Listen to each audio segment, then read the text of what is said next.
Welcome to Heart Nurses, brought to you by the Preventive Cardiovascular Nurses Association. PCNA's mission is to promote nurses as leaders in cardiovascular disease prevention and management.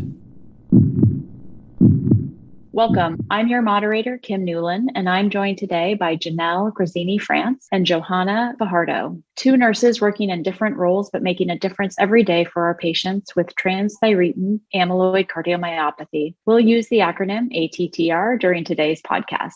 ATTR amyloid cardiomyopathy is a disease of protein misfolding leading to amyloid fibril deposition in organs and tissues. Once considered rare, it is increasingly recognized as a cause of heart failure. Today, we're going to discuss professionals and others who can help, connecting with resources in your community for patients with ATTR, and resources for your patients and their families. We encourage you to take advantage of the related resources to help you in your clinical practice at pcna.net/ATTR. Welcome, Janelle and Johanna. I thought we could start off having you each explain your role in taking care of patients with ATTR, and I'll have Janelle go first. Hi, Kim. I'm happy to be here. I was first approached to join the Mayo Cardiac Amyloid Clinic to help manage the amyloid patient's fluid, basically, and then to take the questions and or see patients when the cardiologists weren't available. I see new amyloid patients after they already met with the cardiologist, the premise being eventually they will need me. They will need more touch and they'll need someone that they can call urgently. I'll already know the case and they will know me.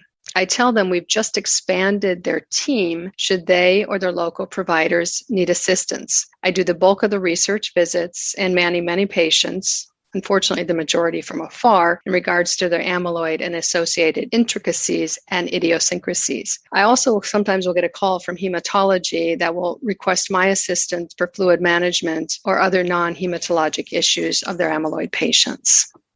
Thank you. So touching those patients and their families in several ways. All right, Johanna. Thank you. Thanks for inviting me to this podcast. So I started working with amyloidosis patients back in 2012 at Johns Hopkins Hospital when I first graduated as a nurse practitioner, as a brand new grad. At the time, there was no cure for ATTR patients, and hence the management was focused most on supportive care to reduce symptoms and improve quality of life. It was difficult to see how great people succumb to this terrible disease, especially those that were diagnosed too late. Therefore, I took an interest in this population and decided to work on improving recognition of red flag symptoms, facilitating the diagnostic process, and expediting the referral to treatment options. At the time, we created a support group to provide a venue for patients to meet others with the same challenges and same strategies to cope with this disease and hopefully feel not so alone. Since then, I've moved to Charleston to assist in building an amyloidosis centers of excellence, the first one in the state and in the South. And then with the new development of medications, we have a light at the end of the tunnel, but we still face the same challenges. So I'm still there to manage symptoms like volume buildup, heart failure symptoms, and also to facilitate the multidisciplinary management that these patients require. Where did you learn about how to best care for patients with ATTR, and where would you recommend someone interested in learning more go, such as websites or professional organizations? Johanna, I'll have you go first.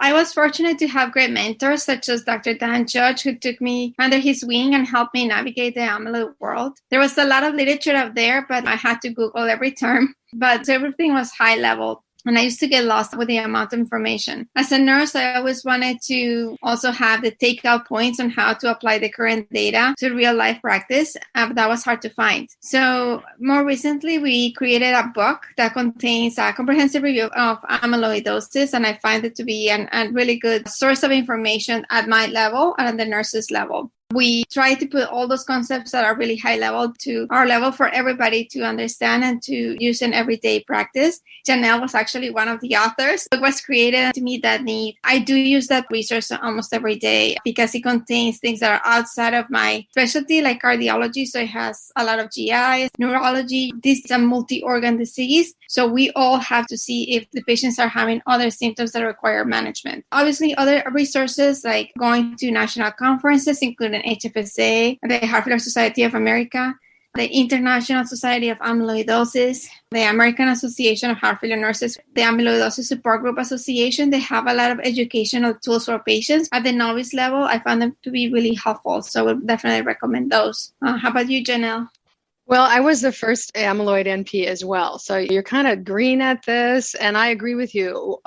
6 years ago, everything was high level. I literally had to have a cheat sheet for all the acronyms to go, what does that mean again? Because I couldn't get through the articles. So it was quite sparse. I got to spend some time with the hematologist, but they didn't have a lot of amyloid patients back then. So that wasn't particularly helpful. I read every single educational brochure I could get that was patient level. We have YouTube videos and I watched those. I went to the amyloidosis support.org conference and watched all their videos, which are really, I think, excellent. They're geared for patients, but you're going to get a lot out of it. I leaned on and still lean on the amyloid cardiologist to further my education when the journal articles kind of aren't cutting it, or I have a challenging diagnostic or management dilemma. Ongoing, I do everything I can to attend our monthly multidisciplinary amyloid meetings at Mayo. They review breaking trials, trial enrollment, ideas for trials, management and diagnostic challenges. I review the International Society of Amyloid bi-monthly journals, tear this out, read this, read the articles that pop up on my news feed or when I stumble across looking for other things. Both Johanna and I attended the ISA virtual conference in 2020. If you can grab an amyloid conference, finally, I will agree. The book is really well done. And not just because Johanna and I are authors in it, it's just nuts and bolts. And you can just go to this chapter or that chapter. I just pulled it out the other day. I was looking for something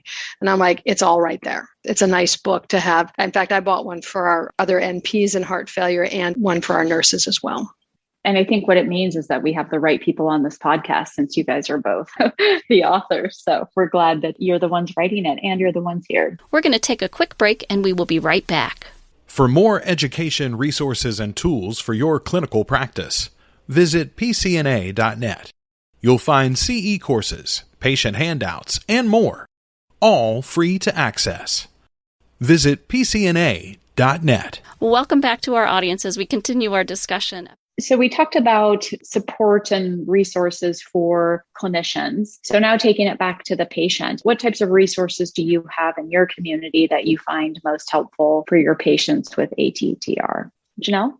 Well, because Mayo Clinic is in rural Minnesota, we're only about 100,000 people. We don't have the depth of a major metropolis and a large population, and therefore there is no amyloid support group here. Our amyloid nurses do the initial amyloid education, and they remain an ongoing source for information for the patients, as do all of us that see the patients. We recommend that they watch the YouTube videos and then read the Mayo brochure on amyloid. And then we also have the amyloidosis support.org booklet, and I tell them to go to that website. I find it a really nice website. It's got the support group platform if they want that. It's a portal for breaking trials, enrollment openings, education conferences. They can also sign up to be alerted to any or all of the information. So for me, I've signed up to be alerted to breaking trials and FDA approvals. And that's the only time I get an email from the organization unless I go there myself. So I've found that to be very helpful for patients too, and they like it.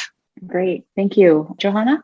So South Carolina is a very rural state as well. And although Charleston is a bigger city, most of our patients have to drive hours to get here. Prior to COVID, we had an inpatient support group along with the Amyloidosis Support Group Association that would support us. And that provided a ton of information and resources to our patients. However, post-COVID, we have not been able to meet in person, and we have recommended and maximized our online and virtual resources, such as virtual visits, virtual support groups through the Amyloidosis Support Group Association. And now that things are kind of getting back to normal, we are actually considering to keep those resources available for patients who live far away and unable to come and see us in clinic. So we are here. We're trying to work on our website that have a lot of non-branded patient education tools and pairing up with the Association Research Consortium and other national and international resources to try to get the information out there to our patients, even if it is through a virtual platform. Thank you. So you had one tool that you could recommend to a clinician. What would be your favorite tool? Janelle? Well, I have to go back to our book, A Guide for the Diagnosis and Management of Amyloidosis.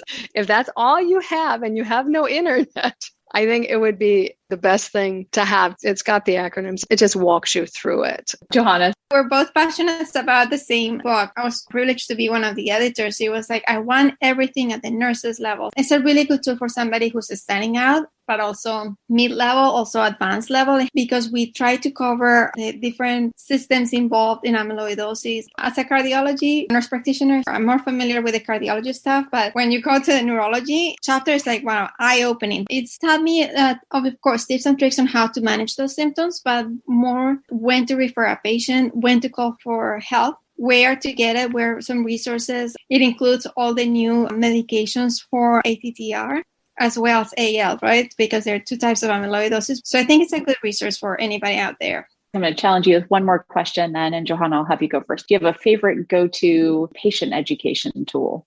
Yeah, so I think amyloidosissupportgroups.org website, it has a lovely video. Written resources are great, but the website, it has a lot of videos about current research trials. It has a lot of information for the brand new patient, for the patient that has been having this for a long time and is looking for research outside of their local area. It's a really good tool to share, and it's non-branded. Janelle, you mentioned that one in your earlier comments. Would you agree with that? I would totally agree. When they go to the meetings, they can connect with other people that have the same variant. And people are like, oh my goodness, that person over there has the same variant. And they can connect, and how do you manage this? And being privileged to be able to sit in on one of those meetings really was kind of amazing to see how much the patients got out of it. Never underestimate the power of what they can learn from one another. Mm-hmm.